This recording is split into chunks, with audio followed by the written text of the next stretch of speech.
Program flow control in C++ also includes something called if statements.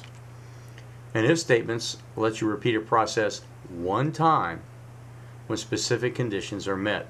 In other words, if something's true, the program does an operation one time. It uses comparison operators just like while loops. It also uses often Boolean variables just like while loops. And it gives you the opportunity to construct a sequence of logical decisions using concepts like if else, and else if. Here's a quick review of the comparison operators we also looked at with while loops.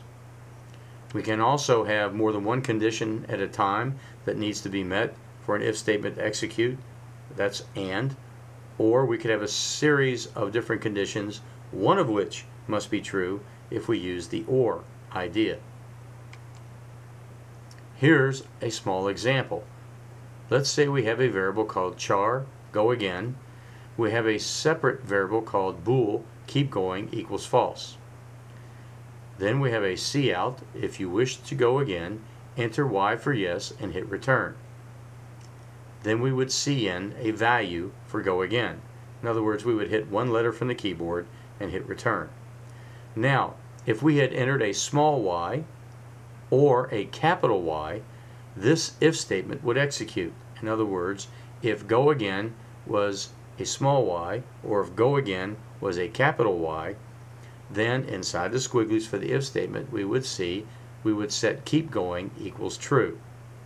In other words, we have a cout cin statement to get a value for go again. We look at the value for go again, and if it meets certain conditions, then we want our program to give a value of true to keep going. Here's another example. Let's say that we have an integer a equal to 63. Notice in pink it says if a modulus 3 equals 0. In other words, we want to know if the variable a can be divided by 3 with no remainder. If that's the case, the program would execute the cout statement and tell you that the number a is divisible by 3. Notice we have an else with this if statement. In other words, if the first condition is true, the cout statement within its squiggly brackets will execute. In this case, the else means that whenever the first condition in the if statement is not true, it will always give you the other condition, in other words, false.